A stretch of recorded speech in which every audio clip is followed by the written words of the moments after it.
चंबल नदी, जो मध्य प्रदेश और उत्तर प्रदेश की सीमा के बीच बहती है, सदियों से एक रहस्यमयी जगह रही है। कहते हैं कि वहां की ठंडी हवा और गहरी नदी में अजीब और गरीब घटनाएं होती रहती हैं। एक अंधेरी रात एक युवा पत्रकार आरव अपनी टीम के साथ चंबल नदी के किनारे स्थित पुराने किले की ओर जा रहा था। वह यहाँ एक विशेष रिपोर्ट बनाने आया था, चंबल के डाकुओं और उनके रहस्यों के बारे में। चंबल की रातें बहुत ही खौफनाक होती हैं। घना जंगल, शीतल हवा और कभी-कभी दूर से आते हुए हल्के हल्के आवाजों के कारण आरव को डर लग रहा था। लेकिन अपनी नौकरी के प्रति उसकी जिम्मेदारी उसे आगे बढ़ने के लिए मजबूर कर रही थी।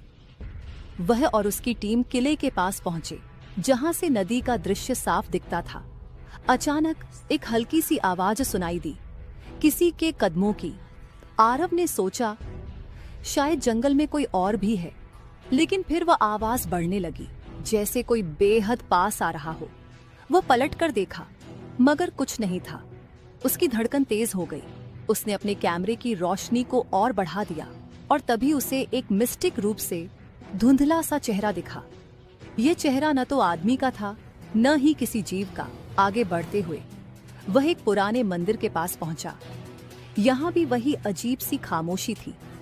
अचानक मंदिर से एक और आवाज आई, जैसे कोई अंदर से पुकार रहा हो। आरव ने अपने कदम बढ़ाए और दरवाजा खोला। अंदर की स्थिति और भी भयंकर थी। एक पुरानी मूर्ति की आंखों से खून टपक रहा था।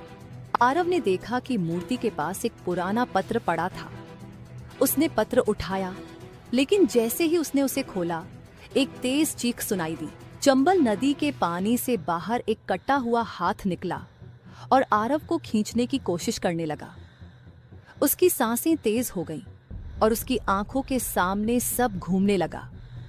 वह समझ चुका था कि चंबल नदी और उसके आसपास के इलाके में जो भी लोग लापता हुए थे, उनकी आत्माएं यहाँ गमगीन रूप में बसी हुई हैं। आरव ने भागने की कोशिश की, लेकिन जैसे ही वह नदी के किनारे पहुंचा, उसे लगा कि पानी में किसी ने उसे पकड़ लिया है। उसकी टीम और कैमरा भी अचानक गायब हो गए। उस रात के बाद कोई भी आरव के बारे में कुछ नहीं जान पाया। आज भी चंबल नदी के किनारे पर जब रात होती है,